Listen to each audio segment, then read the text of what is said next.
Okay, good afternoon, everyone. I think it's time we're going to get going. Shamini? Okay, we're good to go. Afternoon, my name is James Mackay. I'm the CEO of the new Energy Council of South Africa. It's fantastic to be here. Over 40,000 people, I believe, all talking about a sustainable future and how we stay within planetary boundaries. There's a real buzz and a real excitement. This is my first day on the stand. It's fantastic. So great to be here. I'm going to take a few liberties as the MC, and I will shortcut one or two conversations. So I'll introduce the panel shortly, but maybe just a few opening comments. And I hope that a number of you might have stayed or seen the NBI Pathways presentation in the previous session. So I think it's quite clear that the ambition is set. The North Star is there. We know what needs to be done. The technical pathways have been defined. Certainly in my role as the CEO of the Energy Council at the moment, I've had a number of conversations over the last months with executives of big business and organizations. And what always amazes me is the amount of pockets of excellence and areas of leadership that sits in the South African environment with regards to energy. And this could be anything from, specialized technical roles that we see sort of Anglo with the Mogalakwena hydrogen trucks, sustainable aviation fuels, community projects, the Eskom JET program.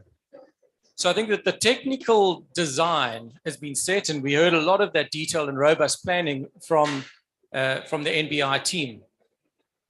However, we're switching today a little bit to talk about the just energy transition.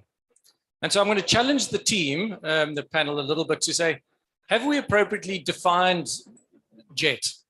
So if we're going to make it just, we probably first of all need to know that we actually do have a sustainable energy transition. It's got to be commercially, technically, and economically understood, coherent, robust. And then we need to understand, well, where are the gaps and how are we defining the just portion of that energy transition? So I'm going to challenge them on that. And then secondly, I think really what was the key message for me in the earlier sort of discussion was the need now to convert into action. We need scale, we need speed. I'll make one quick comment. There was recently at the Oil and Gas Summit in Cape Town in South Africa, where our energy minister did the opening speech. And he made it very clear that the debate is over. We must transition to a low carbon economy. The question is how. And I think this is exactly goes to the point that we need to understand speed and scale. Then how do we accommodate the complexities of this transition in a manner that is just? So again, when we consider the broad concept of what is just, I think often what we see is that the coal miner is the poster child of a just energy transition. And that definition has got to be significantly expanded. We also see that a lot of the energy transition is defined by private sector in terms of asset replacements. And I don't think that there's enough debate on how the system is going to have to transition and what gets lost in the system as we change out old carbon assets for new tech clean assets. So we will see over time market failures, which is going to impact communities, individuals, businesses, SMMEs, sectors of our economy, and even in the broader context, actually some of the sort of countries who are low-income countries. So these type of market failures are system generated, not necessarily asset generated. So turning to the panel quickly, I'd like to welcome you all. Thanks for being here. Mzila from Exxaro, Charlotte from Sasol, Eskom, Mandy, Eskom, now with EDF. Dr. Crispian, it's great to have you here, and Nigel from RMB, thanks very much. Okay, so I think please grab some mics, everyone. And I'd like to just start off quickly by going around and saying, what's working, where are examples of where you see these pockets of excellence that have moved quickly and that are great success stories that we can be proud of? Any quick thoughts? And if there's anything else that you'd like to kind of say as in terms of introduction, please go for it. Thanks. All right, I'll kick it off. So my name is Mzila Mthenjane, and I'm Executive Head for Stakeholder Affairs at Exxaro, the poster child of coal. So I think, early on we're having a similar discussion, or we made reference to this issue of just transition. And maybe just to share some thoughts before I come to an example, that the first thing that we had to consider was to avoid stranded assets from a coal mining perspective, and ensuring that we don't leave high quality assets in the ground. And taking that further, it was also important to consider that there's a potential for stranded assets in terms of human capital. And this is where the issue of the just transition comes in, that if we leave people behind, there's almost an assumption that there's no value that they can add currently and going into the future, which is not right. I personally work on the philosophy of believing in the ingenuity of mankind. And that for me is a personal and a professional driver behind my involvement in these discussions and the work that we do as Exxaro and as an industry. And so when we then look at it from a community perspective, what we believe will begin to build a momentum towards that transition is leveraging off what we call some of the assets that we have. And one of the assets, once you have finished mining and extracted the resource, is land. It's the land that was there, which was possibly used for agriculture before you mined, and it will be there once you have rehabilitated. And we've seen some excellent opportunities for potential for not to the same extent, but an economy that you can continue to develop. So in looking at how we close mines, we need to look at the technical aspects of mine closure and not neglect the social aspects. And I think that provides for a great opportunity, which I'm sure we'll be able to talk about later. Thanks, Mzila. As we go, can I ask you to try and reference how the system is going to allow the asset transfers and asset optimization that you talk about? Because I think it's not just assets, replacing assets one for one. We've got to think around how the overall system demand, politics, environment is going to change. And because that is what's going to give us the speed and scale. How do we address that? Thanks, Charlotte. Good afternoon. I'm Charlotte Mokoena, Executive Vice President for Human Resources and Stakeholder Relations. You asked a couple of questions. The first one is that I want to respond to is the one on what is it that we need to do to get scale and pace. The other one is what are the pockets of excellence that we have, and also how do we then move forward in a systemic way and take the system. The first one about taking on the system together is that we either have a perspective for focusing on what is ending or have a perspective for focusing on what is beginning. Mzila often talks about economic succession in the discussions, which I will allude to into what kind of discussions those are.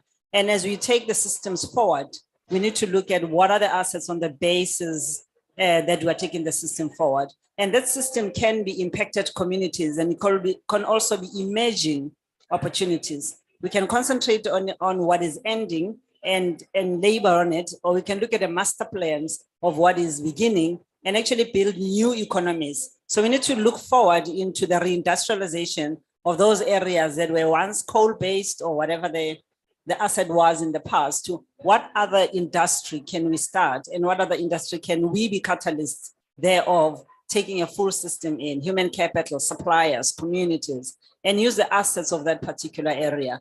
The other one that is important as an excellence in South Africa is the fact that we can actually leverage on what's working greatly in individual companies, because we've got excellent programs that are working, but you need scale. We have to look at the size of, we listened to a presentation and other studies, the size of impacted communities, whether they're suppliers, the whole ecosystem, they're actually not small. So we need to look at what have we been doing as individuals. So we're working with organizations like Impact Catalyst to coordinate and also bring those excellence in the various areas and various parts of our community, specifically in private sector as well as in government. The other one that's really important in responding is the fact that we cannot use the old industrial policies to try to respond. We need new industrial policies. We need new education system policies. We need to use all the resources we have and repurpose them going forward. And the other one that is finally my comment is that the excellence in the various companies, we have tried and tested systems and interventions and community projects that we have done in the past. And we have CSI funding. The question is, how do we repurpose that to actually start the new that is actually emerging in front of us? So just transition is about a transition that is just, but it's also a transition into what. And I think if we focus on what can happen in the future, we'll actually not concentrate on the ending economy, but build new economies in the same areas as we did 70 years ago, 8 years ago, 40 years ago. So it is a beginning of an era. We need new enablers, and we need to deal with the system, a system-wide impact going forward. Thank you. Thank you, Charlotte. I'd like to come back to the question around, is our political governance structures capable, and do we have the right policies going forward? But Mandy, over to you.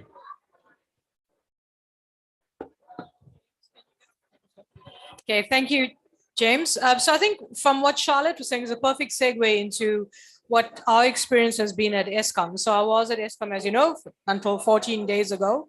So the Just Energy Transition plans and works very, very important work that was done in the last year. And I think I want to come back to your initial question is how have we defined it, and do we define the Just Energy Transition properly?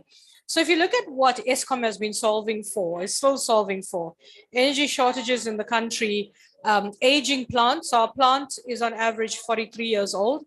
Everybody knows what happens when you turn 40. So imagine plant turning 43 on average. Increased emissions, increased water usage, and quite a huge social impact, which Mzila also spoke about. When you shut down coal, there's a huge social impact. And then obviously we have financial constraints. So trying to solve for all of that while the globe is also transitioning, the entire energy landscape is transitioning from fossil fuels towards cleaner technologies.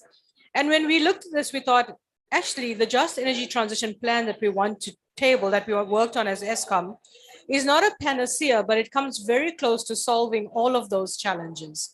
Because we're talking about shutting down 22 gigawatts of coal plant by 2035, which is about 47% of our capacity, and transitioning towards renewables, towards the clean technologies. What does this do? It has a staggering impact on emissions. So all types of emissions, carbon plus air quality. For me, the biggest shock factor was the amount of water we save. By shutting down 22 gigawatts, you're saving about 40 billion liters of water a year. That's 200 liters of water per person per day for 200 million people, which is 3 times our population in South Africa. But also at the same time, you're transitioning towards renewables, new revenue streams, new opportunities for local manufacturing, job creation, all of those factors being ticked off from a Just Energy Transition plan. But the JET is a wicked problem. You know, it is not something that one person can, it can't be solved, so to speak. But what it does require is collaboration and partnerships. And what we found with, and you asked a question around financing, what we found was that by tabling that plan, and as you know, famously got the COP26 deal based on that plan, by tabling that plan and getting in public sector financing, what you are then able to do is enable private sector financing. So the Climate Investment Funds does a ratio of about 3 to 1. So for every $1 of public financing, you get $3 of private financing. And that is what is absolutely crucial in any just transition plan, is to recognize we can't do it on our own. We need all of these players to come together. We need to de-risk their investment in developing countries by public sector financing. And then you will actually get private sector financing. And, we had a very clear example when Eskom made its land available to private developers. No government guarantee, no Eskom power purchase agreement. And we put out 4,000 hectares out there to the market, and it was oversubscribed. So we had 18 successful bidders, 2 gigawatts that will be on the table soon. When I say soon, I mean 18 to 36 months. And again, completely funded by the private sector. So I think there's a number of innovations we need. And if I could put a challenge back out to the financial sector, is to say, we really need from the financial sector also innovation around how we finance these projects, how we help public sector companies, how we help companies like Sasol that are also transitioning, like Exxaro that are transitioning and finding it difficult to access some of these capital. So I think those are the things I would put back. No, thank you, Mandy. It'll be good to hear just now from Nigel around how banks and lenders deal with uncertainty and lack of confidence in the longer term roadmap. But maybe again, coming back to you, Crispy, and the top down, the asset side is clear. There are pockets of excellence. We know technically how to do it, but where's the leadership in the space to really get action orientated sort of movement? Yeah. Thank you for the question, and a very good afternoon, everyone. Great to be with you.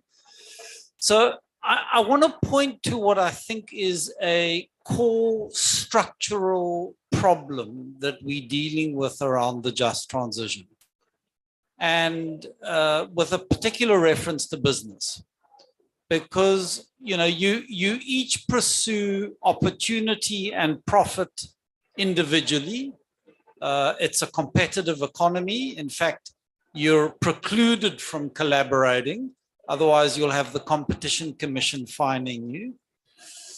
But the social consequences of this transition, as we move out of some sectors and into others, or even within sectors as we change the nature of the work process, those social consequences are collectivized.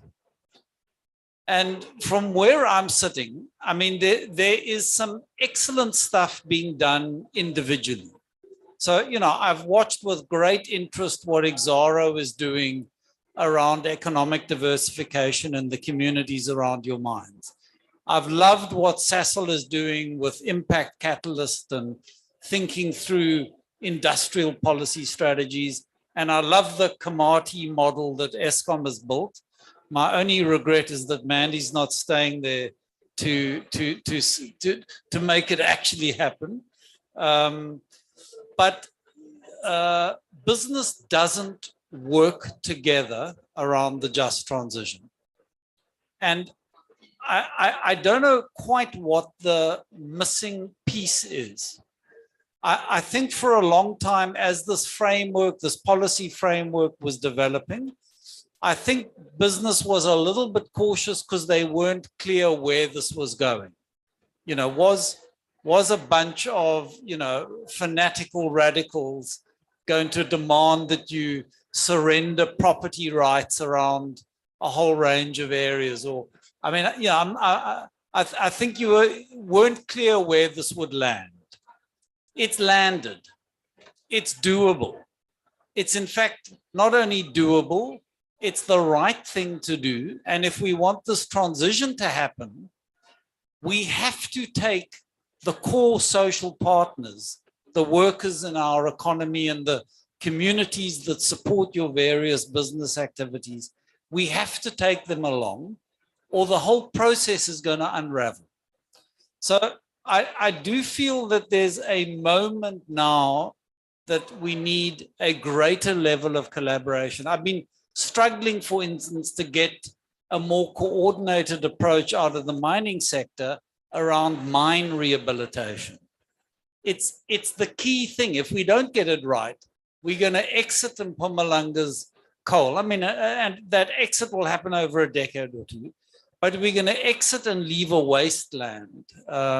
Whereas there are such opportunities to bring that land back into functional use and link it to some of our social objectives, give people assets, get them engaged in the economy. So that's my opening statement. Excellent, Crispian. The one point which really resonates with me is I think that in the past, and we still see a lot of that, is that there's a view that the energy transition will be gradual. It's not. It's going to be very rapid and it's going to be very bumpy. And but it's, as you say, it's landed, and now we've actually just got to do it. So Nigel, all of these conversations in panels, they always end up with the banker and saying, "Okay, where's the money?" What are your thoughts? You're right. I think every time we have a conversation now, anybody wants cheap capital because there's so much talk around concessional finance, and they assume the banks have heap loads of concessional finance. I think first of all, this direction of travel is obviously quite important within the financial sector. There's a lot of focus on it. Most of the banks now have looked at developing sustainable finance teams. Traditionally, the focus has been on green finance, so green bonds, green loans. It's evolved into social loans, social bonds, obviously a little bit smaller, but I mean those products are available. Sustainability linked loans.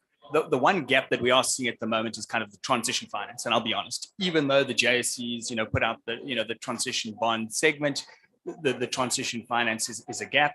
I think there's a few reasons for that.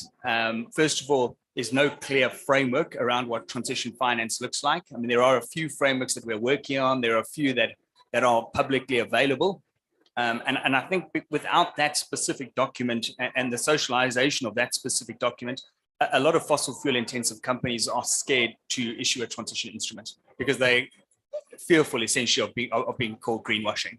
So I think to the extent that we can agree something like that, to the extent that then the banks can align behind that and say, right, we're happy to finance behind that, that needs to look at everything from kind of battery minerals to hard to abate sectors such as cement and steel, as well as, the other sectors. And it transcends also the fossil fuel intensive companies as well. It's also the rest of, the corporates, that might be able to transition a little bit easier, but we need to look at this kind of on a holistic basis. And I think as people have said previously, it's very important that we develop the partnerships. Thanks, Nigel. I'd like to put one question back to you. If one just looks at the points made, the private sector is going to create the investment. The private sector ultimately creates the employment and dominates really what the economy is. And one can go back to sort of coal transition out of the UK, or there's textile industries out of the US have transitioned over the years. These have always resulted in quite large market failures with exactly the outcome that they were not just. So that is not a role that government can play. So where does the private sector stop, and where's government's money going to be to support and fund the market failures that will happen? Because I think that's really, to me, the jet is actually, that's where market failures happen. So what should we, as a country, what should we be doing to create a sort of finance available to kind of fund and back the government portion of this jet? So essentially looking more at kind of a blended finance structure is what you're suggesting, is where, you would have the private sector, the public sector in combination, looking at different pools of capital, whether that's grant money, concessional finance, commercial debt, and funding different aspects of the transition. So if you're looking at kind of the more social elements, some of that might be funded or, using kind of grant money. And then the commercial sector can play kind of more in the commercial elements of what we're talking about. But I think, this is the type of discussion that we need to have in kind of a more workshop basis, where we can actually say, right, who's going to play where, what's available, what does the universe of capital look like, and what can we access? Now, how do we access our fair share of, this 100 billion that's supposed to be committed on an annual basis? How can we get our fair share of that? Well, yeah. So just to tie a few issues that were raised, particularly Christian, to your point around mining companies working together. And I think I'm going to put the challenge to DMRE, for instance, around the way that mining companies are regulated in implementing social and labor plans. And you'll recall a gentleman, Bobby Gotzel, who used to speak of farm fences, that we need to break down farm fences. Well, we're implementing social and labor plans within farm fences.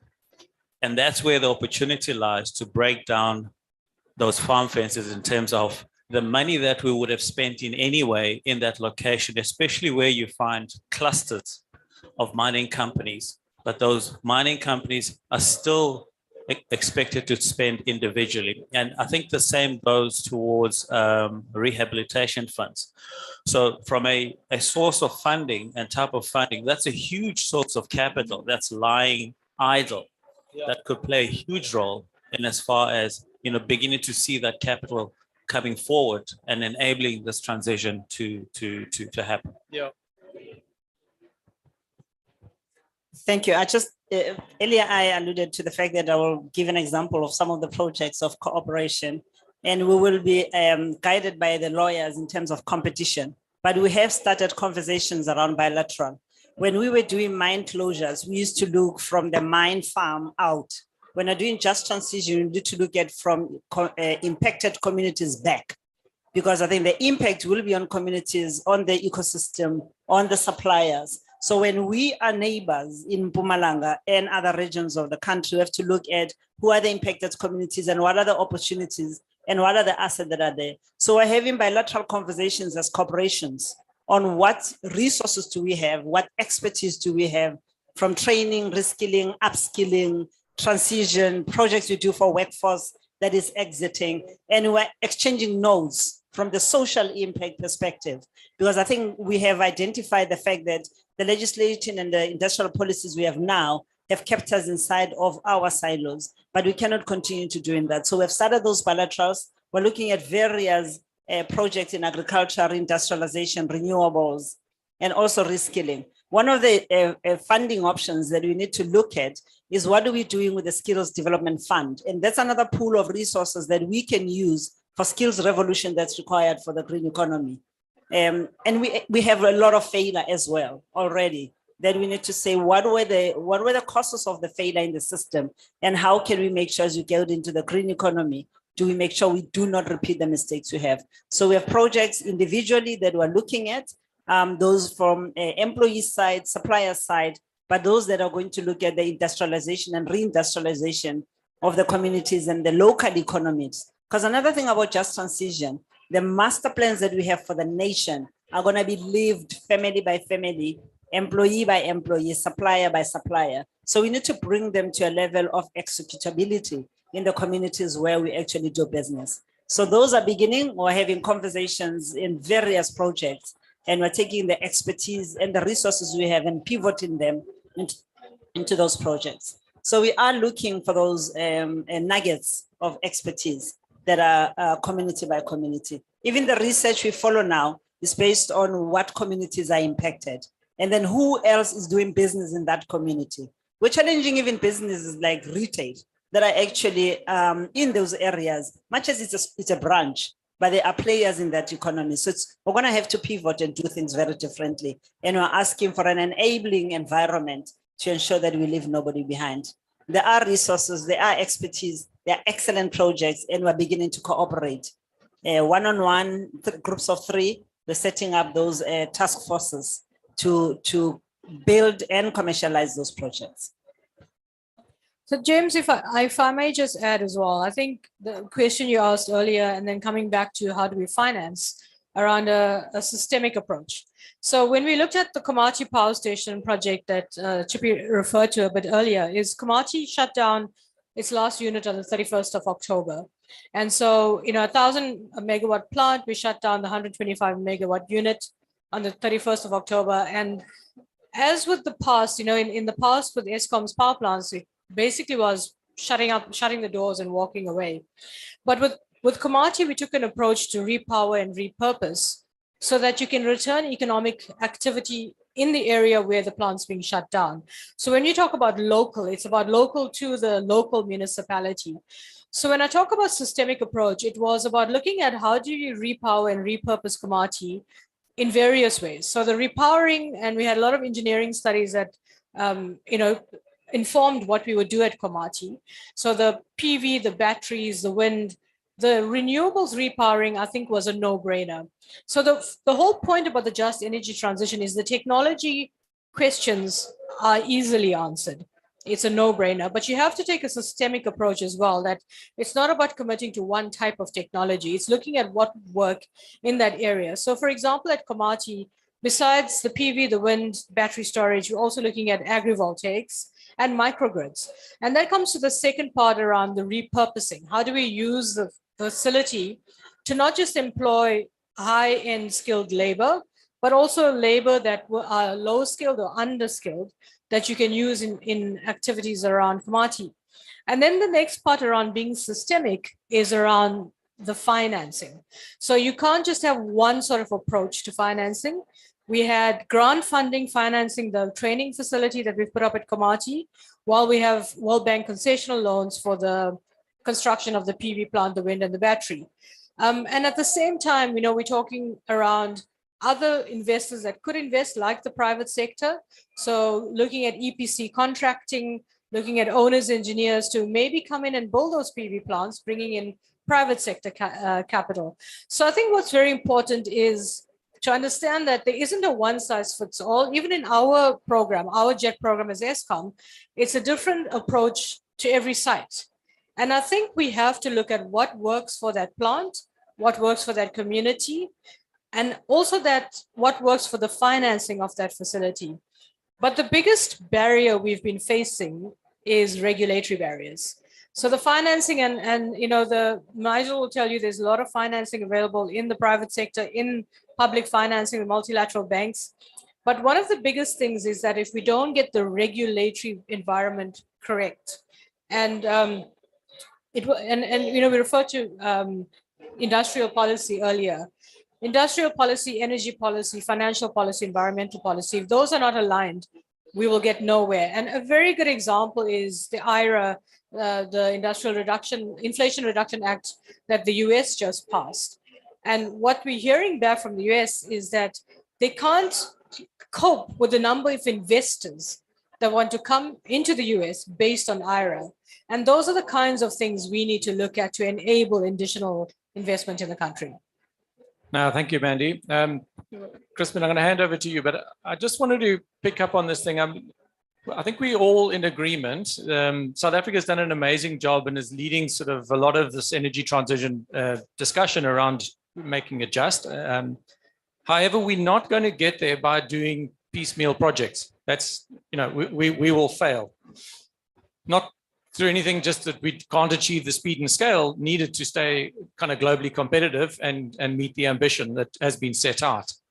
So to your point, what does that system look like? And the other thing I'd like to add to that, Crispian, is that we're currently at the front end of the transition.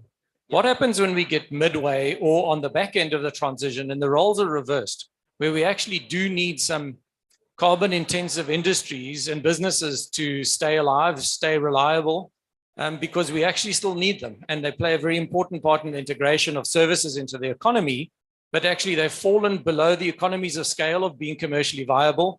And private sector wants to exit. No one wants to, in 10, 15 years time, be in a carbon intensive sort of industry, but the economy might need some of that. So, this concept to me of potential market failures, how do we redefine that? And to your point then, Mandy, really scale it up, make it sort of a systematic or a programmatic approach at least. Crispin, you're going to be in this for the 20 to 30 year view. Look, the transition is going to be uneven. And you're going to see that very dramatically with, for instance, auto manufacturing. Because at the moment, we only produce the internal combustion engine. Our European market is going to disappear early in the 2030s. I mean, at the moment, they're banning it in 2030. That's 60% of our exports, and our exports are 60% of all the cars that we produce. So the minute the European market disappears, the economies of scale around ICE vehicle production for the rest of South Africa suddenly collapses. And if we haven't proactively started the move to EVs and actively built demand now and put the infrastructure like the charging stations and stuff in place, we're going to lose our auto industry in its entirety. That's the risk. So yeah, the transition is going to move in steps, and they're going to come when they come very quickly, very suddenly. And I do think that's a danger. I think the response that we've got, I want to come back to, I raised earlier this coordination problem that we have within the private sector around just transition. I also want to raise the coordination issue between government and the private sector. And, at the moment, so the answer that's out there for most provinces and regions and municipalities, they've all got green economy strategies. Those green economy strategies are what I would call spray and stick. They're long lists of hundreds of different things that may or may not work without any clear focus or strategy. And the worst form of it, when you go to the local economic development departments of municipalities, the incoherence is sort of at its zenith. And the earlier point that was being made, I just want to underline this thing. We need a clear industrial development strategy. Coal miners and industrial workers don't want to go farming. They want to go into similar decent jobs of which are long-term in sectors that they're familiar with and which have a reasonably close skills match to where they are.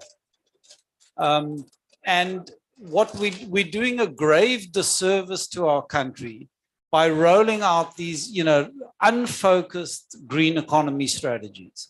And I don't think the initiative is going to come from government. I think ultimately the vision behind, for instance, turning Mpumalanga into a future green energy hub, which I think it's got a real competitive advantage in. It's got the grid, it's got the renewable resources, it's got the labor force, it's got investments like, Secunda and a lot of the work that the mining companies have been doing. I think there's a real prospect there, but we need to get serious about it. And we need the private sector to lead the way around that strategy. No bureaucrat sitting in Pretoria is going to come up with the right strategy. I'm going to give it to you. Crispian, there's one point which I don't disagree on, but I'm just not sure that the private sector can get there on their own. It's got to be a very strong collaboration with public sector and private sector. Because this is, as you said, it's going to be very lumpy and there will be market failures, and private sector can't carry through the market failures. That's where the role of government has to come in. So we're going to have to work that out. Nigel, comment from you, and then I'm going to switch back for just some last comments because I'd like to open just for some Q&A. So I think from my perspective, there are a number of things we need to be looking at. So, we need to be looking at what can government do to incentivize? Are there tax benefits that could be passed through kind of capital holds, from a banking sector perspective? How do we look at certain types of capital? So, for example, talking earlier around kind of the mining rehab guarantees and trusts. In my mind, that's trap capital. I call that trap. You cannot actually access those funds.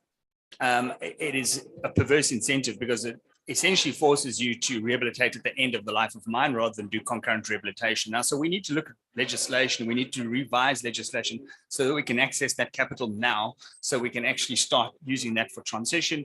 We also need to start optimizing capital. So, there's CSI funds, ESD money, et cetera, that has been traditionally used in a way where it's been passed out. I think we need to be looking at that collectively, saying, can we create funds? Can we pool those funds and use some of those to enable a green economy. And we can't do it on our own. So, RMB, we could look at it, but, we have far more scale if we were to, pool a number of different partners. But I think the biggest thing that should come out of this type of conversation is, when do we all get together and speak? Because as Mandy said to me earlier, she said she hasn't seen me since COP last year. So we all talk and then we all go away and we all get to our day jobs. We also said we're, and then actually we don't ever get around and brainstorm the solutions, which is probably what we should do. Thanks, Nigel. I think it's kind of took the words out of my mouth. So I wanted to just go around the panel quickly and say, well, my summary or takeaway is that actually in South Africa, we've done some real successes. I think we kind of know what we're doing. We're seeing some real pockets of excellence, real good, deep technical capability and understanding of what the pathways could be. But that's not enough to get a pass mark in the global energy transition because we need to speed up and scale up. So collaboration is going to be key to achieve that. And that's a whole nother level of complexity. So my kind of question is, well, what next? And what would you say would be your top priorities or what's on your wish list? Maybe just in a roundabout way to come to a response to your question, just 2 comments. The first one, as Crispin was talking, I was reminded by an expression from Larry Fink, who said, the biggest risk that business runs is waiting for government to do something. And I think that's a message from Crispin that I think we all need to take away from here. The second point is that I think we've got to be aware that what we're embarking on is totally new. The language we're using in terms of impact is new to anything we've spoken before. So I don't use in the same sentence social and labor plans and impact, particularly when you add on top of that impact at scale. And we need to realize that we cannot embark on this transition on the basis of how we're currently structured. So individual organizations, industries, government, business, we need to look at how we need to reorganize ourselves for this new challenge. The Impact Catalyst, and I sit here as well as chairman of the Impact Catalyst, was established on the back of a market failure in terms of what we're seeing with the social and labor plans. And that's what we're trying to address in terms of collaboration, to your point. So I think that's something we've got to take away from this conversation, that let's look at how we need to reorganize ourselves to be commensurate to the scale of the challenge that we have, not try and embark on this journey just on the basic tools and systems that we have currently.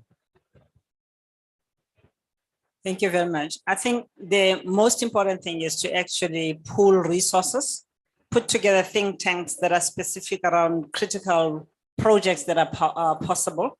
We have Komati, and the question is how much of the resources that are used in Komati are local and using local skills and local resources, whether those local skills and local inputs are actually just assembly plants for now, and we can then look at the value chain broadly later. So as we embark on our individual projects, either as sectors or as companies, like the Komati project, the question to ask ourselves is how local is our input? And as we do that, then we do not respond to that as individuals. So the collaboration, as well as the looking out to reindustrialize, needs to happen in sync and inside the sector. The other one that's critical is cross-sector collaboration. As you were saying, that there might not be coal-based economies, big coal-based economies in a couple of decades from now. The question is, what other economies will be emerging that are not necessarily coal in the coal value chain? And therefore, we have to think outside of the box in terms of what we can do going forward. We definitely have to look at collaboration. We have to pool resources. We have to repurpose the resources we have, but we have to take cognizance of localization as we reindustrialize where we are. Most importantly, it is the one place where we start with impacted communities and impacted groups and work backwards instead of working on our strategic plans and then work outside. Thanks. So I think that there was a direct question to me, but it also links back to, James, the question you asked, and that is what is the next step? What do we need? The reason why some of the, we don't have a lot of local content right now is because we've lost about 80% of our manufacturing capability in South Africa. Why? Because we did not have certainty and predictability on renewables built in the country. Why? Because energy policy did not foster that. So what the manufacturing circle is telling us is that manufacturers are more than happy to set up shop at home if they had certainty and predictability. You are not going to open up a shop, a small shop selling, a cafe or something selling coffee in the middle of Oudtshoorn, because you're not going to have demand. So that's the same thing with the manufacturing community are saying that they need at least certainty of around 1,200 megawatts of PV before they would set up a PV factory in South Africa. So we have to foster that. We have to enable that through industrial policy, and then look at how we address localization. That is the reality of it. Vietnam did it. They looked at reordering their localization policy, and they achieved 7 gigawatts of rooftop solar in 1 year. So there are many innovations we need around that. So for me, I think, what do we need to do next? We need to have certainty and predictability, which will come from policy. As much as I agree with you, Mzila, in terms of we should see what we can do outside government driving things. But in some respects, we do need policy to also give us that certainty and predictability. And then just the one last point, I slightly disagree with you, James, in that the private sector has to take risk. That's the business of business, is you take risks. And so we have to wean ourselves in South Africa out of government guarantees. The private sector must take risks to invest in this sector as well.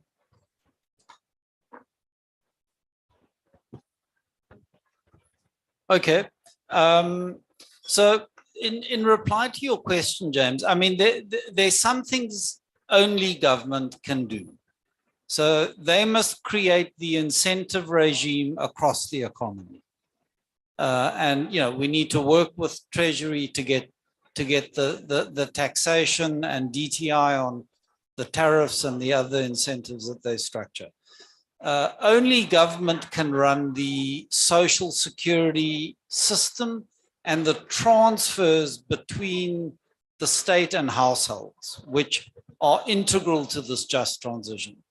And, only they can configure the grid, sort out the balance sheet, get the investment going, and ensure that there's reliable and predictable demand into the system.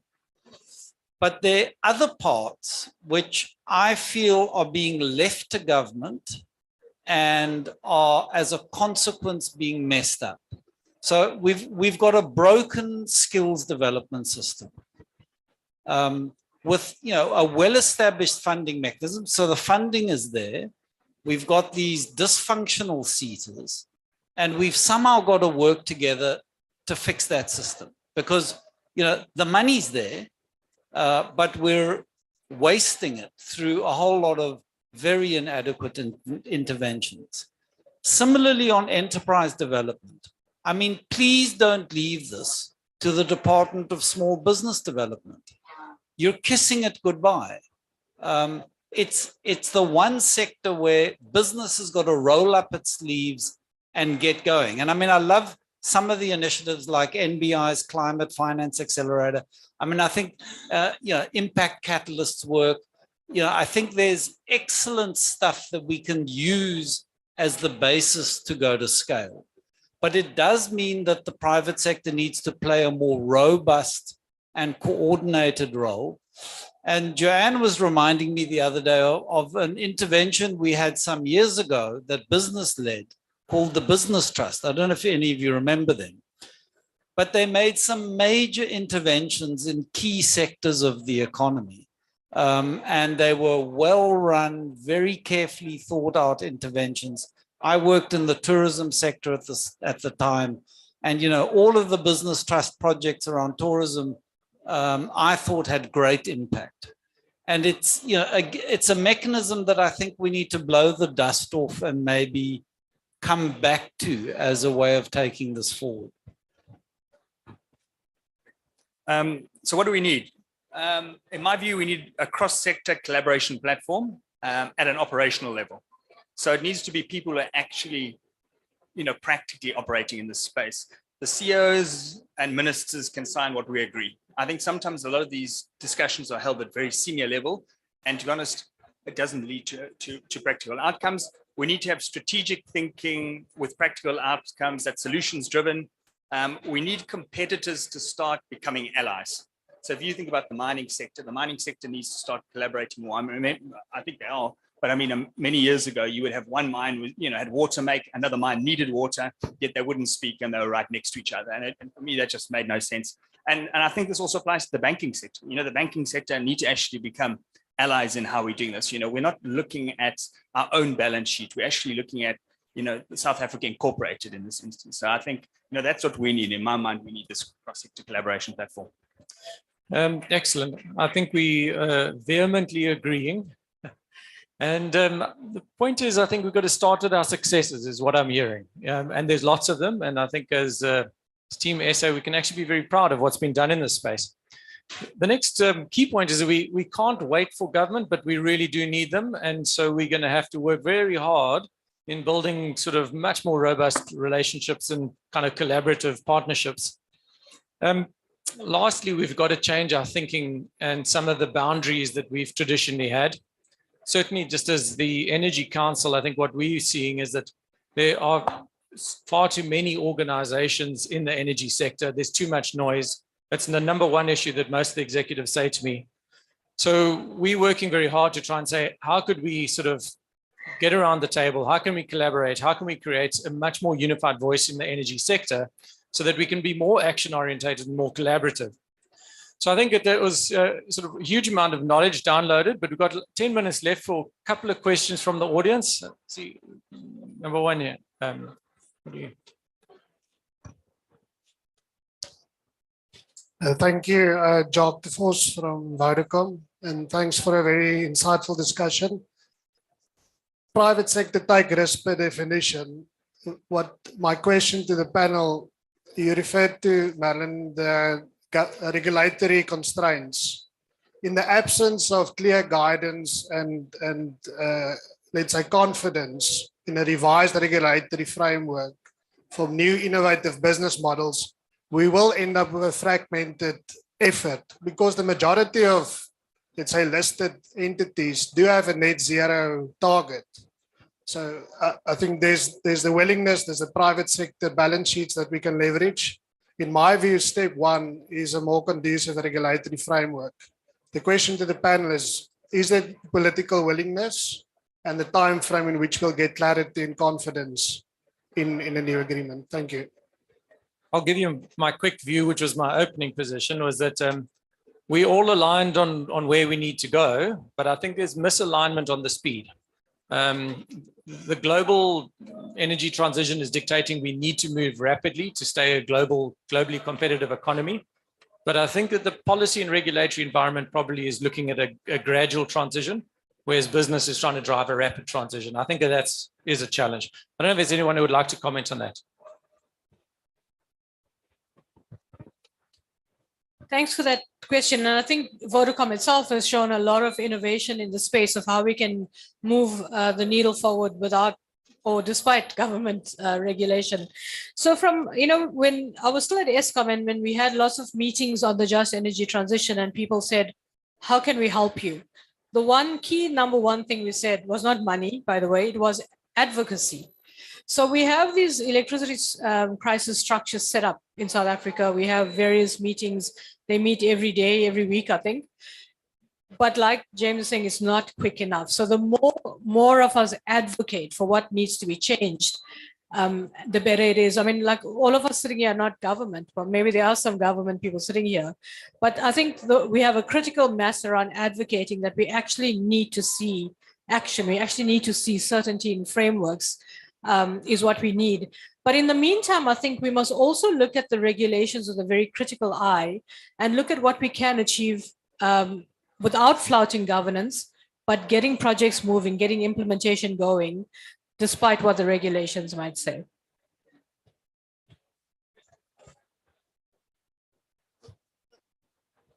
So from what I'm hearing is that local content is going to play a big role in just transitions. And to my understanding, South Africa does have local content policies, but there's also a lot of pushback against local content in the sense that it can make a market uncompetitive because then you have a lot of stringent policies that companies just can't meet, especially like if the market isn't there developed. And so I'm curious what in your experience, that tension has played out?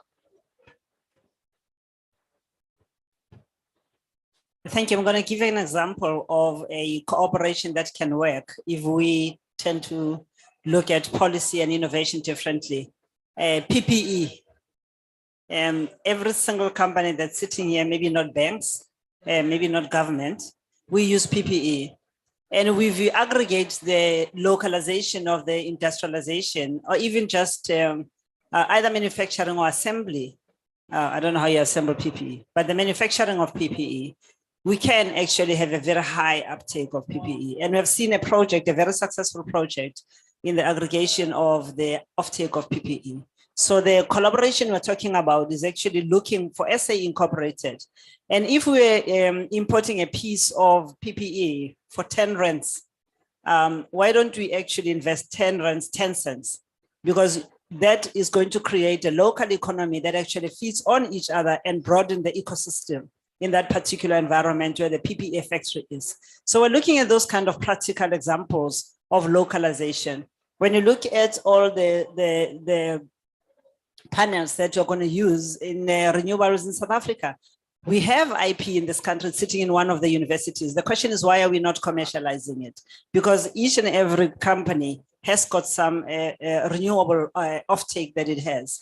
If we cooperate in terms of what is the local consumption of that particular stream of the economy, we actually can. And we are looking at Sasol ourselves of all the pieces that we import, and are looking at them very carefully and say, what of these can we actually localize to be the catalyst for localization and be a catalyst for reindustrialization of those men. And if you look at Germiston, it's a collection of small businesses that actually support big businesses. And that's the vision and innovation and the attitude we should have in the reindustrialization of Mpumalanga. They definitely don't want to go and do tomatoes, not all of them.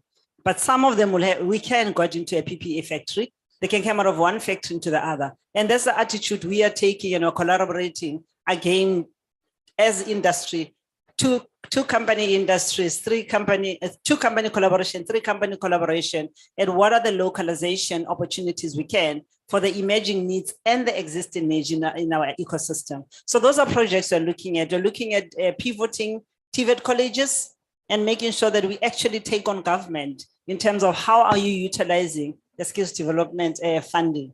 And we can work with the TVET colleges in our localities and create some models of how you can create new skills, reskill and upskill. So we are looking at those collaborations and are looking at them very practically, company to company, and putting together those think tanks to reindustrialize our economy. So I think there's two perspectives in terms of currently it's aggressively reevaluating a company's procurement book, because one can take it for granted that what you have, you can't change already, given the potential risks of trying to restructure your procurement book. So I think we've been very aggressive. We'll continue to be aggressive, where we put in a target of, R1 billion of local procurement per year to local companies, and you grow that by 15 to 20%. And that means that you have to engage the large OEMs, you have to engage the unempowered entities and share with them the vision of what localization means today. And then also going to take a long-term view in terms of the skills that will then be required from the company, because this is where then the supply chain integration also will enable the drive of the company strategy. We cannot continue to import, in inverted commas, employees from another city to come and work where our operations are located. And so that's where we see a long-term future for, medium to long-term future for localization. Thanks. Excellent. Well, we've out of time. I hope everyone's enjoyed the discussion. It's been fantastic. Thanks very much to the panel. Huge amount of knowledge here. It's not going to be easy. It's going to be lumpy, but we've got to build on successes and take it forward. Thanks again. Thanks, everyone.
the Chief Director for Investment Promotion in Infrastructure South Africa.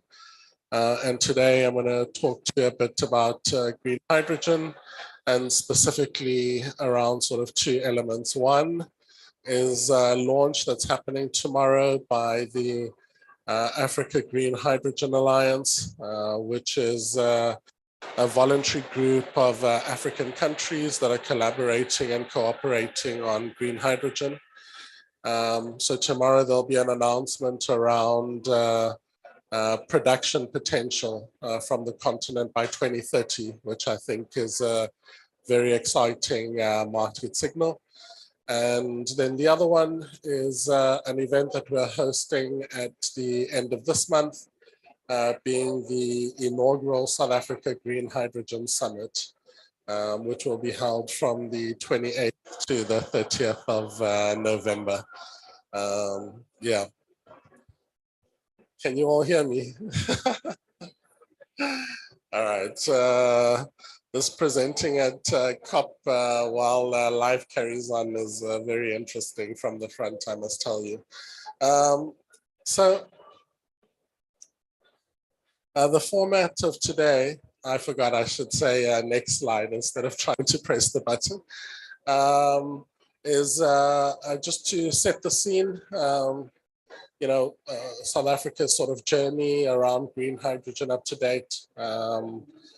Some elements around how we're linking it to our country investment strategy, some catalytic initiatives, and the South African Green Hydrogen Summit, and what brought us to the point of holding this event. Next slide, closer to my mouth. All right.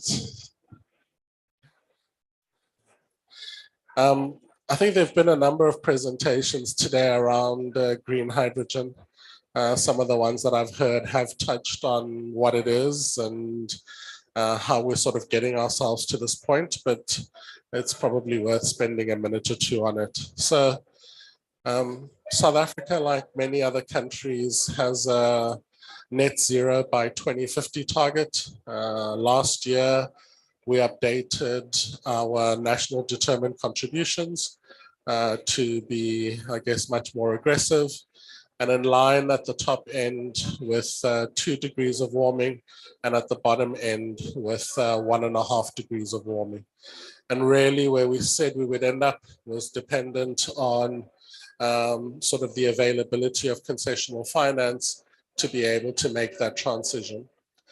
We are not alone. There's over 68 countries that have net zero targets. They represent somewhere around 89% of global emissions. And as we sort of see the uptake of these commitments, both by nationals and by corporates, we begin then to engage with how do you decarbonize those sectors that are difficult to decarbonize through direct electrification and or battery storage. So fundamentally, if that option is available, it should be pursued, but there are other industries being the hard to abate sectors where that is not a possibility. So these are sectors like long haul transport, busing, trucking, maritime, aviation, certain industries like steel, cement manufacturing, ammonia production, and others. Green hydrogen, even though it's had a number of stop-starts in the past, is emerging as the leading vector to decarbonize these hard-to-abate sectors. So I think sometimes when we speak about green hydrogen, we talk about it in a vacuum. And it's important to just understand where it sits and effectively how it's emerged as this very sort of topical area. I'm not going to take offense today on how effectively I've cleared this space by starting my presentation. Obviously, the presentation before this was much more engaging, but be that as it may. So green hydrogen is made effectively by splitting water into its different elements using massive amounts of renewable energy. And then effectively what you have is a carbon neutral fuel source. And through different processes like methanization and others, you can produce different types of power fuels. We use the Sasol example because that's a sort of well-known example in South Africa of how they use the Fischer-Tropsch process to produce diesel, petrol, kerosene, and others, mainly from gray hydrogen and from brown hydrogen. Next slide.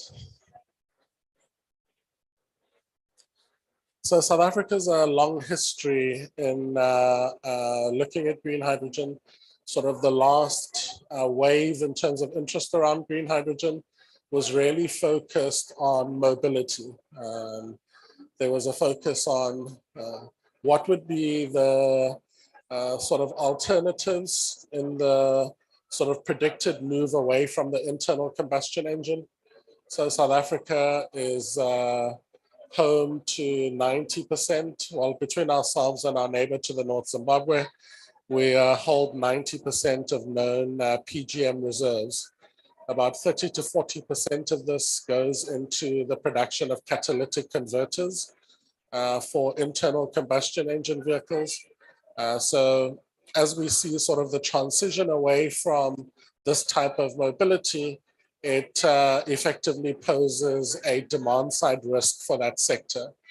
And they have, working together with the Department of Science and Innovation, been researching this element for the last 15 years. I think what we did sort of respond slower to was this element of green hydrogen as a vector for decarbonizing hard to abate sectors. We saw sort of other countries sort of taking the lead in terms of this.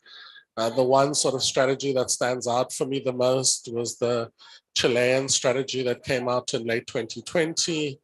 Around that time, the Australian strategy came out in early 2021 as sort of the world began to think around how to transition from and recover from COVID in a manner that was green. We saw the EU and other strategies come out.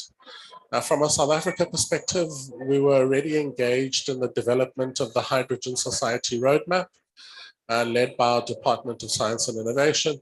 But this element around responding to sort of green hydrogen as a way to decarbonize industry, both for the domestic market and the international market, and it emerging as a tradable commodity for export, I think was something that we were slower to respond to.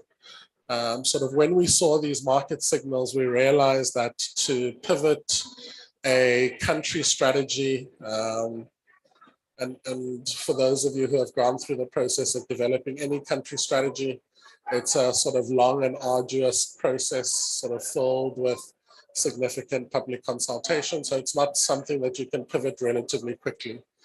So in early 2021, around March, we began engagements with the Northern Cape provincial government and engaged them as the sort of hub of renewable energy generation in South Africa around green hydrogen and its potential, not only for the province, but by extension for the rest of the country. And effectively settled on producing or developing a provincial green hydrogen strategy that we would launch at COP26 last year.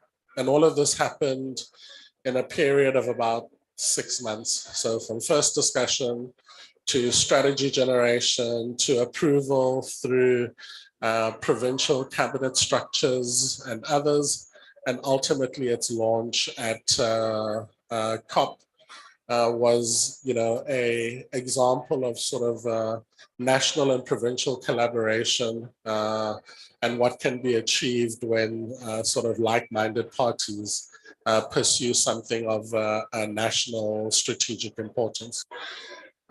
what the Northern Cape Provincial Strategy spoke to was our view that exports would lead in terms of these three subsectors. And primarily that's a function of economics. A green hydrogen is more expensive than gray hydrogen, 2 or 3 times the price. We don't see them sort of reaching price parity until 2030. And therefore, you needed somebody who can be an off-taker but has the ability to pay the price premium initially. And we see that either sort of as direct off-takes of ammonia, or let's say for shipping potentially as methanol, but also in the form of value-added products that have been produced using green hydrogen, like green steel, and are therefore supplying sort of overseas niche markets.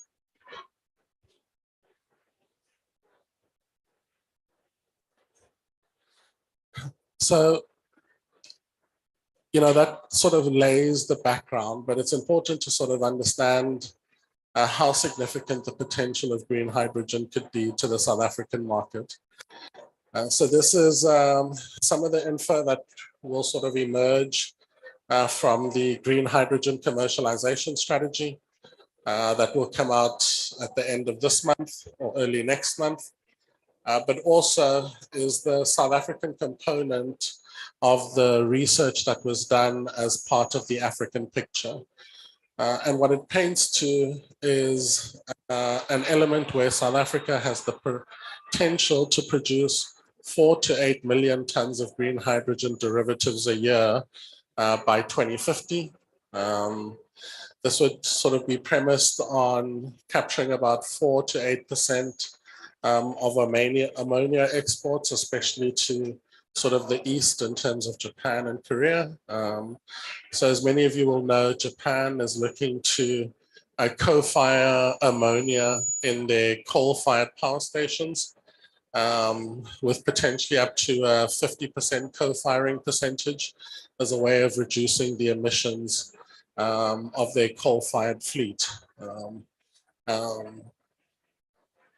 So we are also looking at other markets like the European market.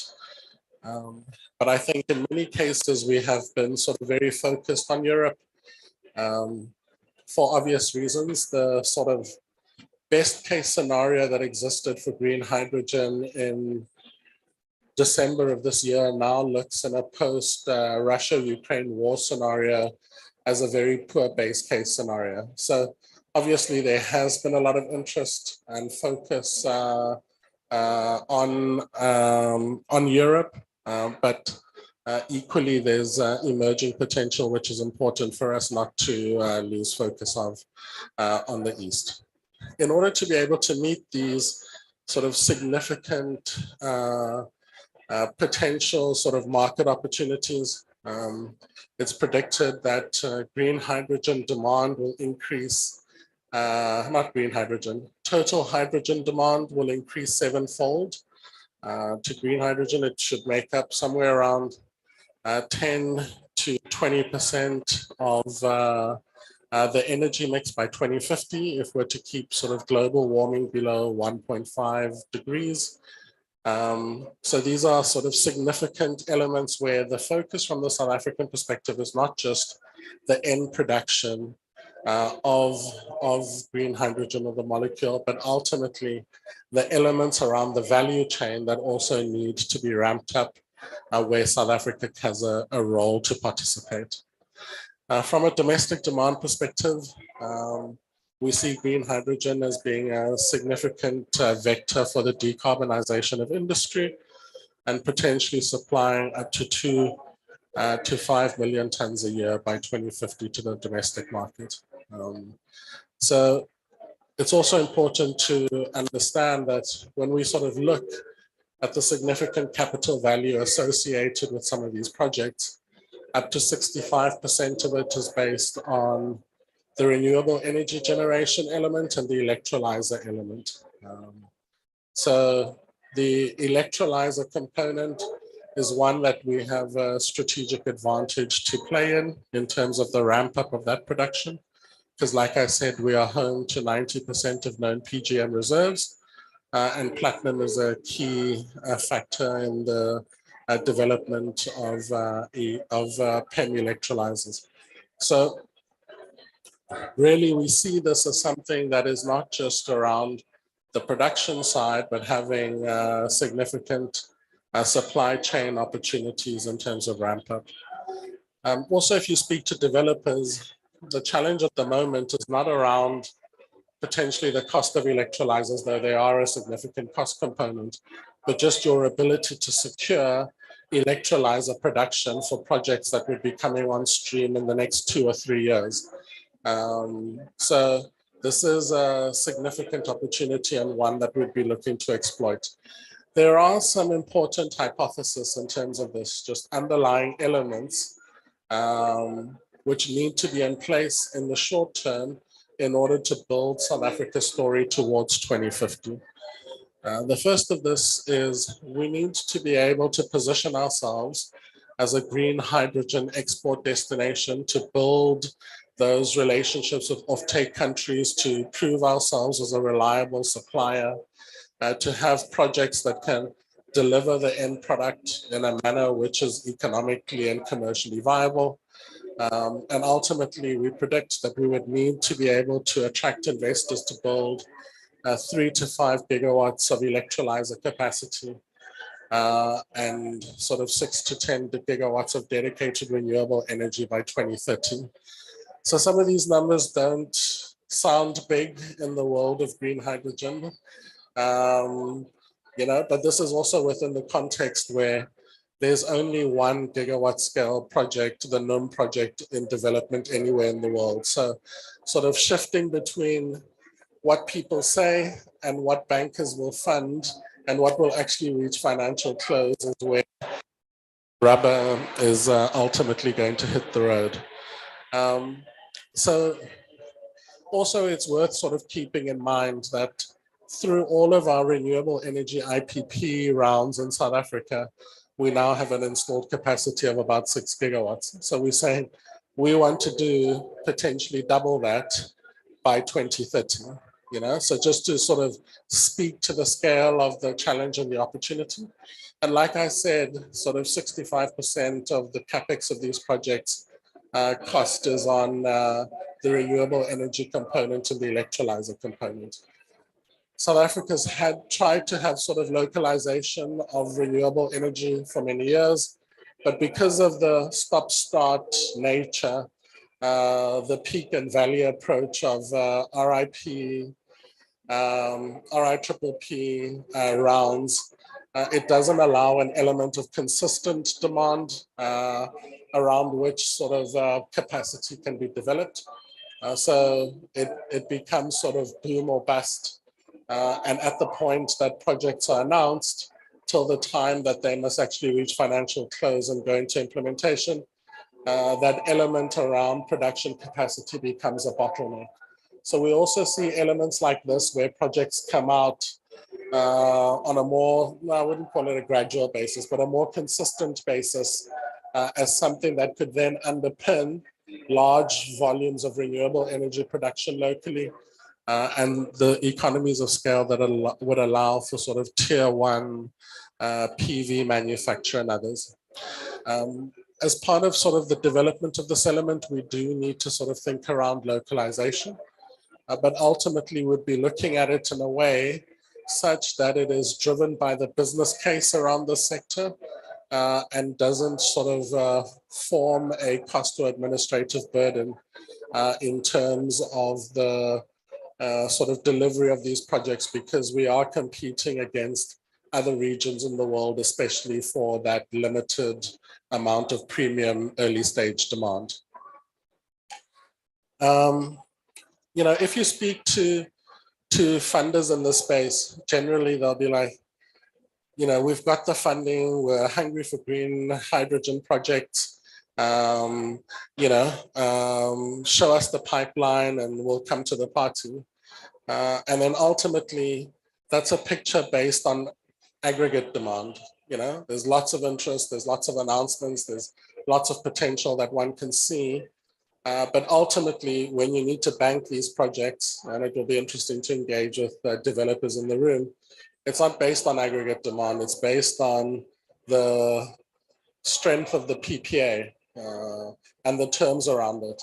So another element that we see that's important to sort of unblock is helping our projects from a country perspective to secure early stage demand.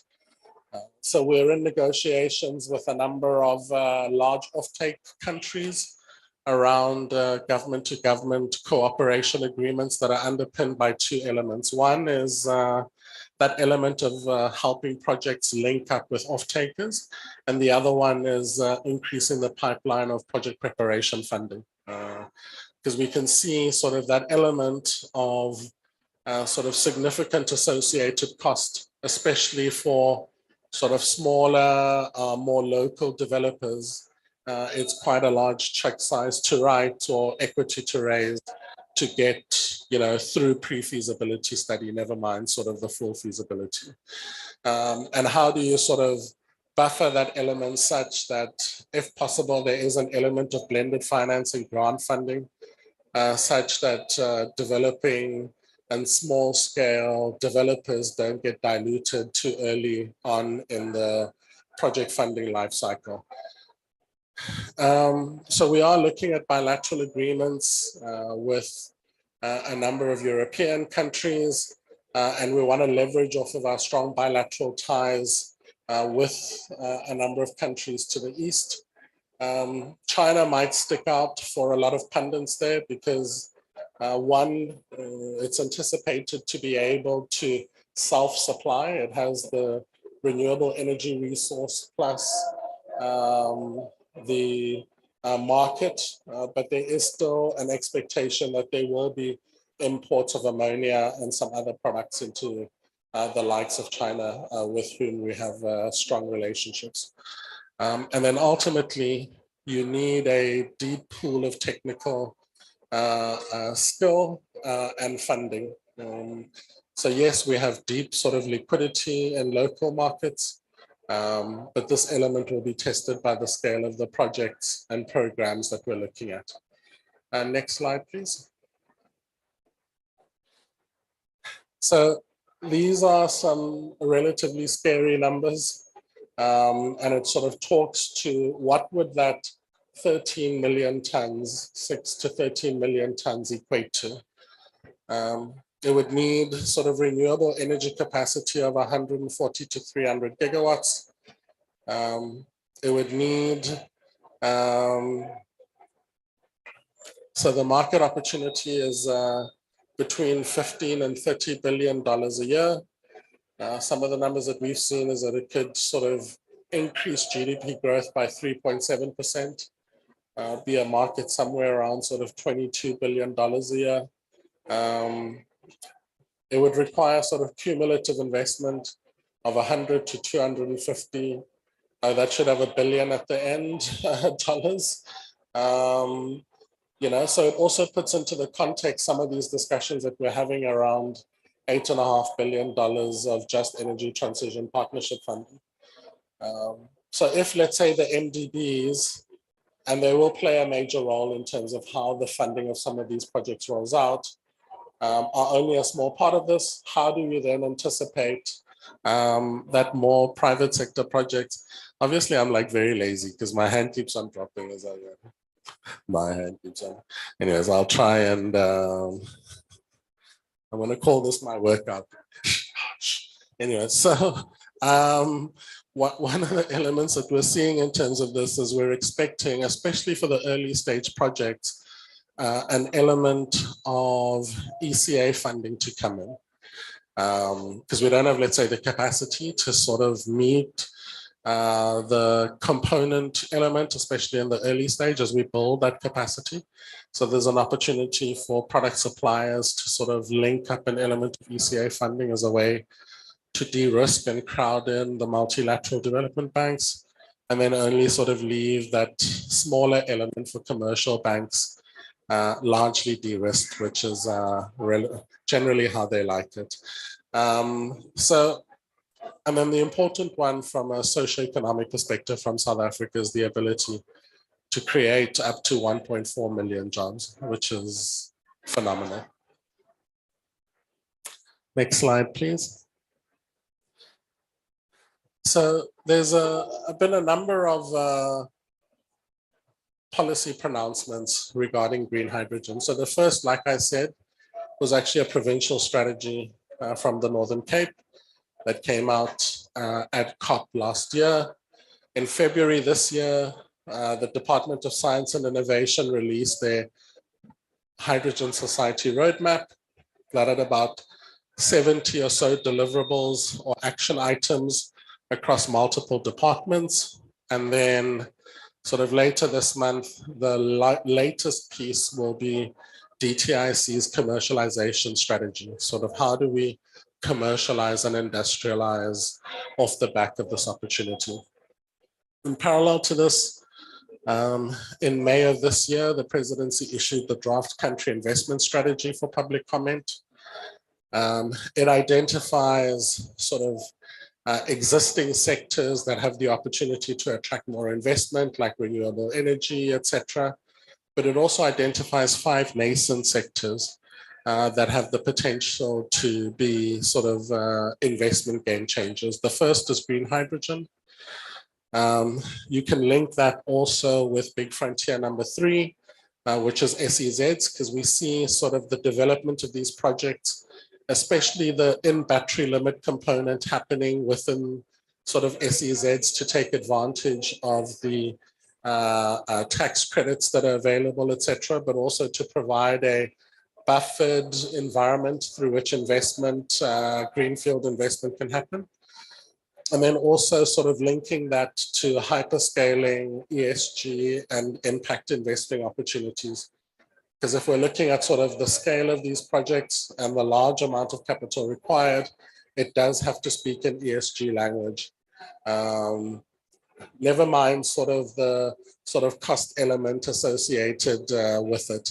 The other 2 that are probably of less relevance, I guess, in terms of a hydrogen discussion is digital industries and infrastructure, but we see sort of significant potential for those. And unless I was speaking at the Dutch Pavilion, industrial cannabis and agro-processing. Next slide. I can see some of the proponents of that are nodding their head. The first time I've seen them react to this presentation all afternoon is like, industrial cannabis, yes. Okay. So I'll know what to present on next year to get crowd participation going. So we've had a number of catalytic projects. These we see as sort of flagship projects that have the ability to sort of move the needle significantly. These 3 are the ones that are highlighted in the Northern Cape Green Hydrogen Strategy. The first is the Boegoebaai Port and Rail project. This was gazetted by government as a strategic integrated project in July 2020. It's an existing project of the province that has been in the pipelines for more than 2 decades. It has significant potential to be a vector for enabling the mining industry in the province, as well as off the back of that be a significant vector for industrializing the province. So that project was one that we assessed as being at a pre-feasibility stage and required further project preparation in order for it to be able to reach financial close.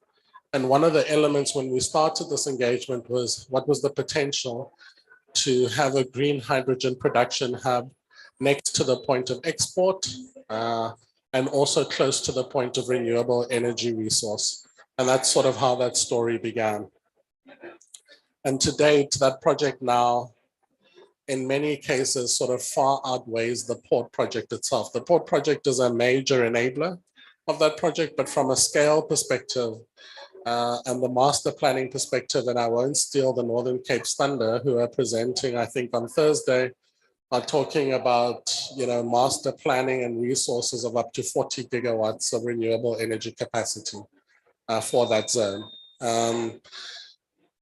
and then we sort of, as we were building up to the launch of the Northern Cape Green Hydrogen Strategy, it was important to have some private sector underpins, because government is very good at producing strategies, but they don't necessarily lead to implementation. So we wanted to sort of demonstrate and show the private sector appetite that existed for the support of these projects. The first of those was an MOU between the Northern Cape and Sasol, for Sasol to anchor the pre-feasibility study for Boegoebaai. Well, I guess now it's called Boegoebergsebaai.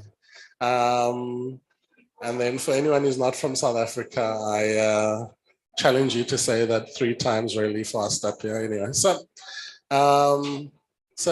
that's sort of one of the flagship projects.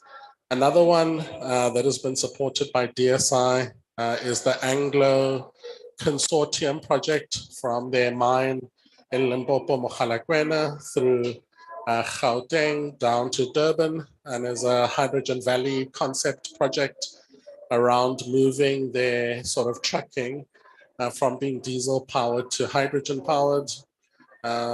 This is a significant potential project, one that could be sort of rolled out multiple places throughout their operations as part of the decarbonization of those operations.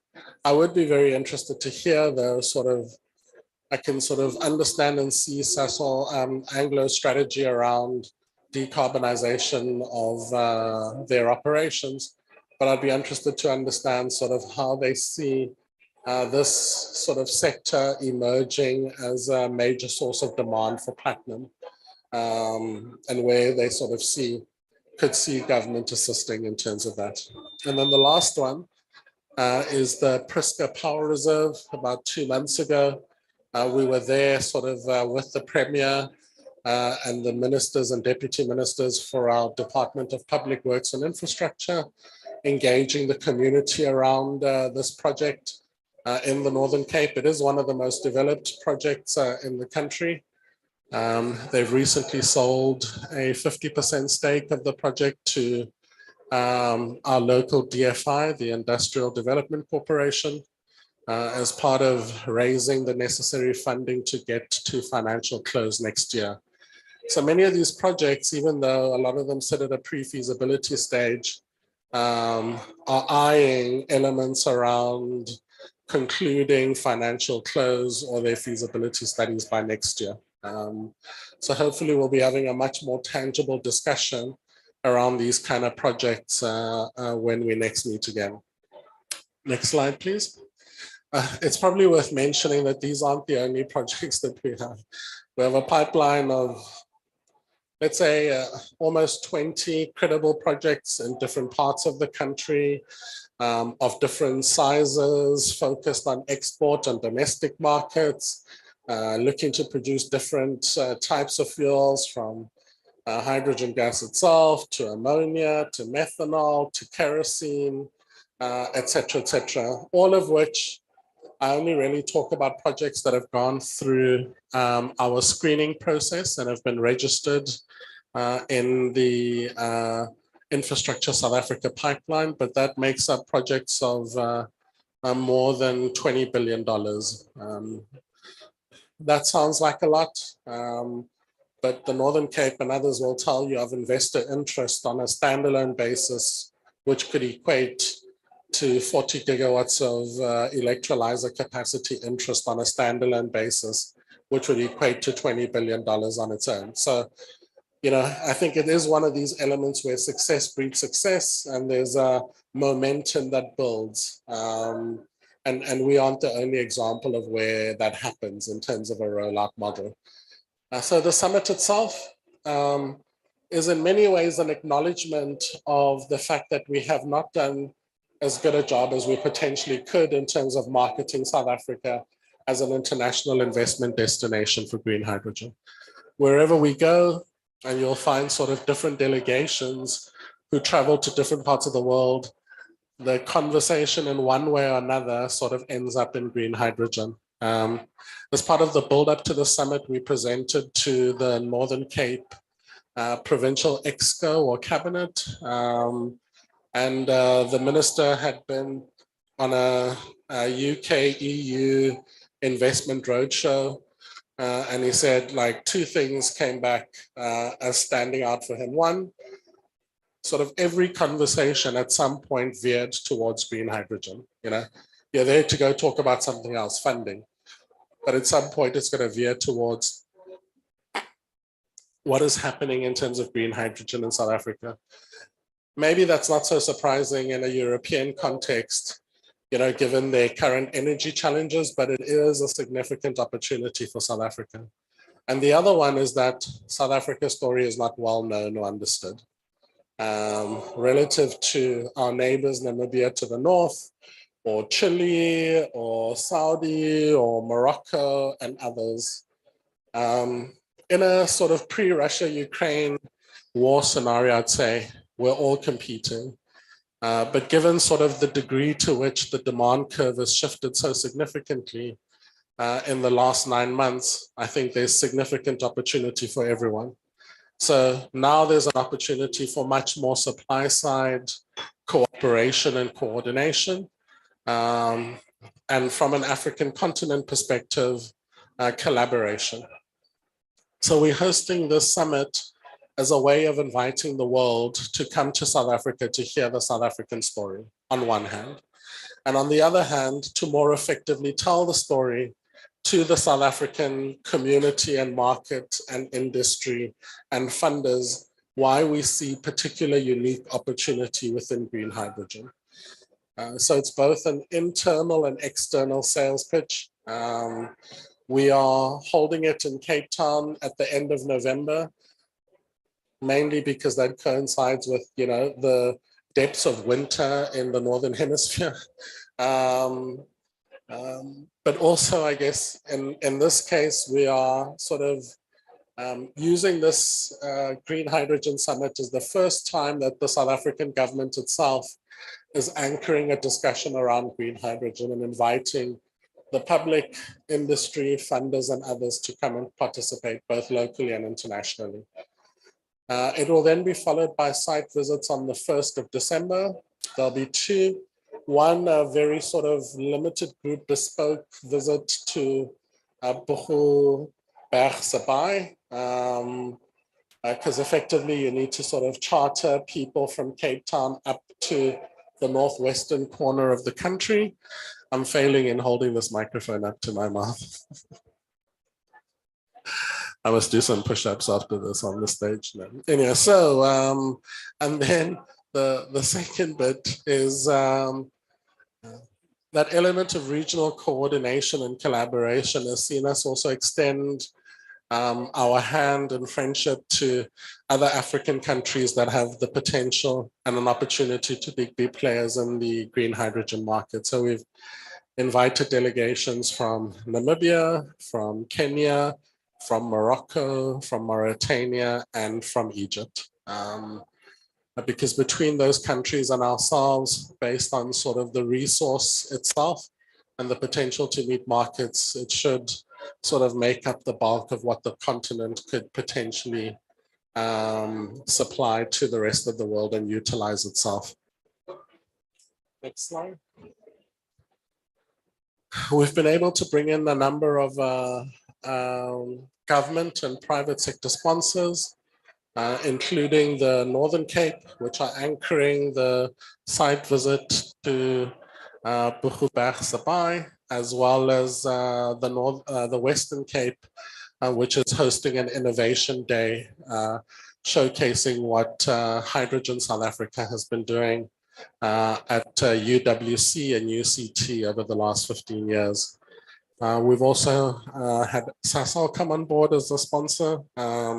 This is a relationship that we've extended from last year when they supported the Sustainable Infrastructure Development Symposium, as well as Anglo-American, as well as GIZ through a cooperation agreement that we have with them, the Industrial Development Corporation, and Aqua Power. Next slide.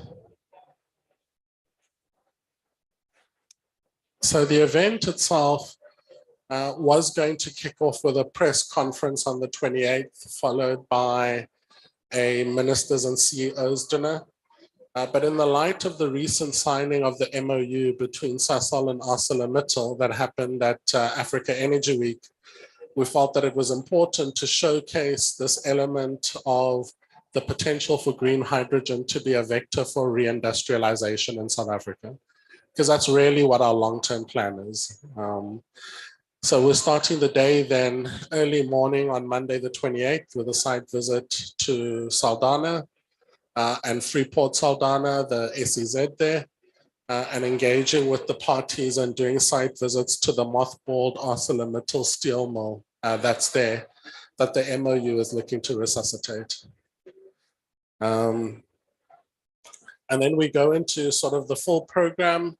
The following day, it's an opening by the Premier of the Western Cape, a context setting by Minister De Lille, because this is effectively a link between the normal Sustainable Infrastructure Development Symposium that we host every year, which is us sort of taking a pipeline of projects to the market across multiple sectors, the 4 network sectors: energy, water, digital communication, freight transport, as well as human settlements and agri-processing. And then in the COVID environment, municipal infrastructure finance and social infrastructure. But instead of talking about all of that, which we should be talking about this year, because of the sort of significant first mover advantage associated with green hydrogen, and just which there's an opportunity for us to tell the South African story better, we're having this SIDS SA Green Hydrogen Edition, focused only on green hydrogen.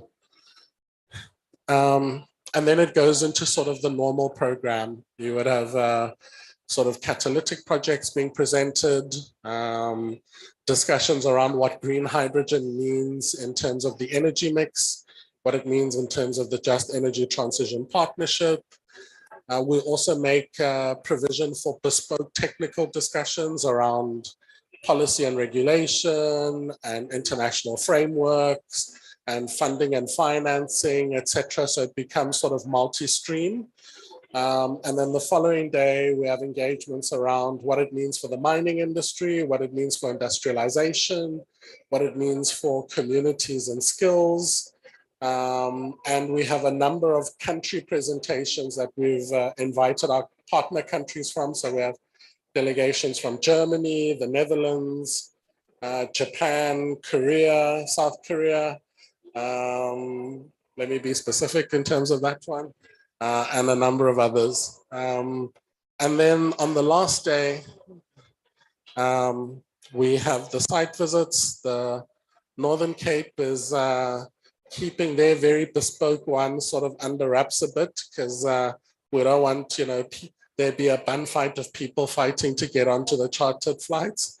But the sort of core one for the rest of us is this sort of Green Hydrogen Innovation Day to UWC and UCT.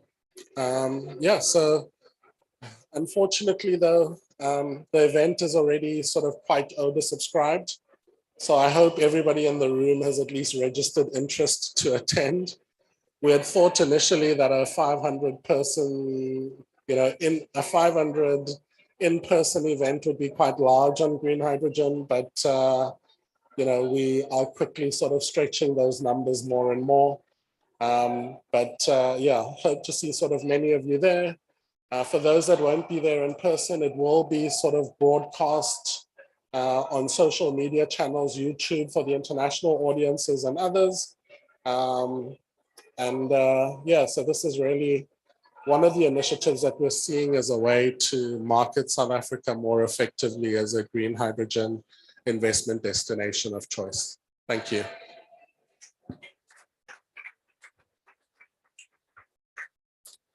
Since I'm a one-man show here, I haven't had to manage time at all. So I don't know how much time is left for Q&A. I think there is a bit of time left, but yeah, we'd love to hear any comments or questions from the floor. and I, will handle them as they come. Are there any questions? Maybe let me just do a last reminder. So tomorrow, if you are able to make it, there is this Africa Green Hydrogen Alliance announcement that's happening around the Alliance's 2030 production targets or potential. So that will be very interesting. I've had the opportunity to see what some of these countries are doing. And in South Africa, in many ways, we have a history of being very insular and inward focused. And some of the things that they're doing in Mauritania and Egypt and Morocco, will blow one's mind. Fortunately, we're not competing. We don't have the ability to supply hydrogen as a gas to Europe. We have a large industrial base that we can decarbonize. We have a large industrial knowledge to produce value-added end products. That should be our game in the long term. We do understand we have to compete in the short term around this potential to demonstrate our ability to be a reliable partner in terms of this. But I think each country has a niche position, and therefore there's significant opportunity for supply side cooperation and coordination. Thank you very much. Are there any questions? Hi, my name is Darren Sporgy from the Principles for Responsible Investment, PRI. I just want to have a question about the just transition and getting private finance to invest alongside government with some of these big initiatives. How engaged has the NBI been with institutional investors already about trying to understand their processes and whether they have the appropriate funding mandates, or whether they have the metrics in place, or whether they know how to invest alongside you in some of these projects? So we engage with funders a lot, all the way through the different elements of the value chain. So from your multilateral development banks, tomorrow I'm speaking on a panel at the German Pavilion around the launch of KfW's PTX fund.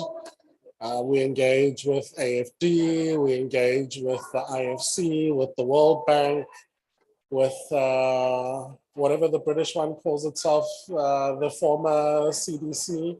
That was an easy one to remember. I don't know why they would give that up. Maybe in a COVID environment, CDC is not the best name, but to be like CDC, the funding one, then we'll all remember who they are. So we engage with all of these a lot, because in many ways, the Just Energy Transition Partnership funding is not coming directly from governments. It comes through their multilateral development banks. It also means that you are forced then to have policy engagements with some of those that come with policy conditions. So for instance, it's not well known that for the last 10 years, the EIB has not lent to government-backed or supported projects in South Africa for the last 10 years. I guess they want me here behind the podium. Because there's challenges around whether our localization elements and components conflict with policy requirements from the European Commission. So these are all the elements that we engage with around sort of unlocking that funding. But we understand though that that's a limited amount of funding that you're going to get from those sources. So there's also engagements that we've had with export credit agencies and others around sort of the terms in terms of ECA funding, because we do see sort of ECA coming in as a way of de-risking an element of the commercial funding. From the commercial side, I don't think they're really looking at this in a manner which is concessionary or anything sort of yet. They're looking for sort of that proof of concept, a few projects to sort of start rolling out, understand sort of what the risks are in terms of delivery, and then potentially being crowded in. But we would see them coming in following sort of ECA plus multilateral development bank funding plus potentially an element of sort of blended finance from government itself. And then there would be a discussion around, but what does government want for that funding? And that's something that the South African government needs to engage sort of around. So we are sort of very cognizant and aware around what the commercial banking requirements look like. We do know that potentially, given where the sector is at the moment, they're sort of taking a wait and see sort of approach to it. But ultimately, in order to sort of achieve the scale required in terms of these projects, we're going to have to crowd them in at some point. Any other questions? Nope. Time for my push-ups? No, I'm joking.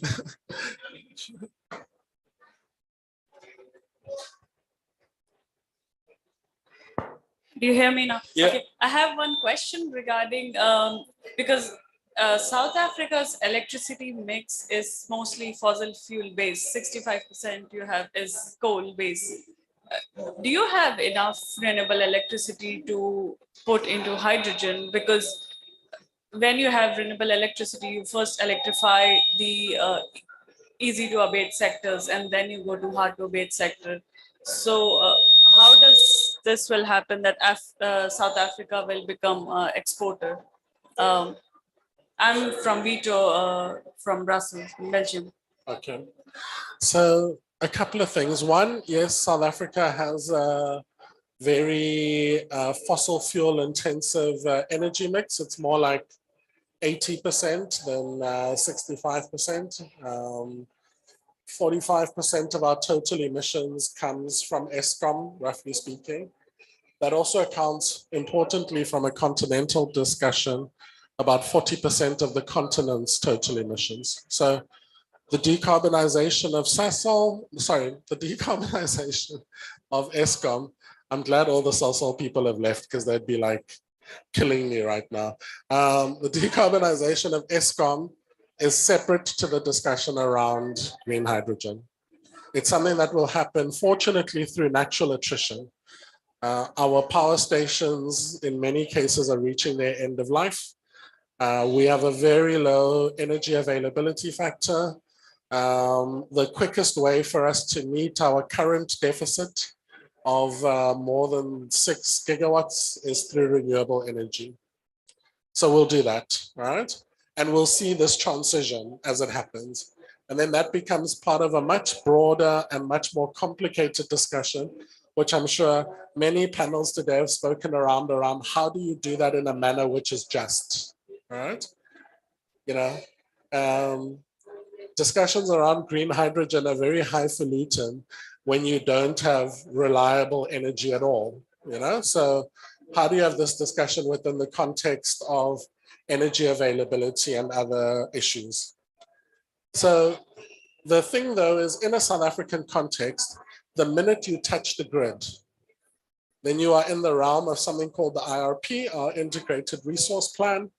And then you are in a much more difficult political economy discussion, because it's not just about your project and how much renewable energy it needs to power the electrolyzers. It's like, what does it mean for the overall mix? I've got 5 minutes. I can't believe I've spoken for 55 minutes. My God, I must love my own voice.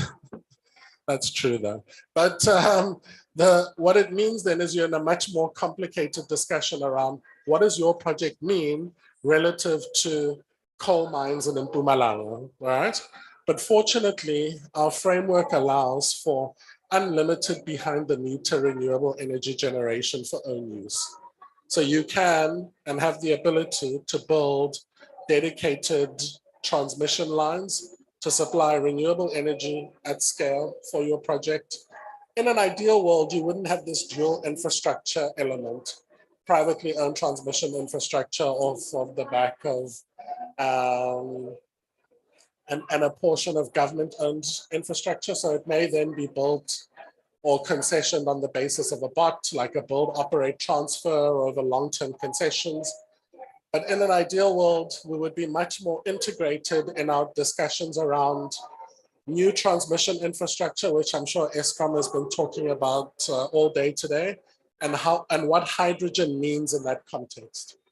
But also importantly, then you need sufficient data and information to allow for the modeling around hydrogen, for the IRP and other processes. So this is something that we're wrestling with. But the short term and the cheat is within our framework, you're allowed unlimited behind the meter generation in an islanded grid format. But sustainably and socially, that's a difficult discussion. But the minute you touch the grid though, you then have different challenges around certification. So how do I know that you're not producing all of this stuff by pumping more emissions out of the coal-fired power stations? And some of the things around that are things that we're engaging with the European Union around. So say, in an ideal world, you would have developers that would oversize their renewable energy component, use whatever they can, supply the excess amount into the grid because we have a current shortfall. And we also want to decarbonize our grid quicker. And then to draw down at off-peak based on the produced energy, even though it may not be green, but there is additionality because you've added additional amounts, you oversized your capacity. But the current sort of certification rules don't allow for that. So those are the things that we're engaging around. Cool. Thank you very much for the 5 of you that stayed to the end. You're troopers.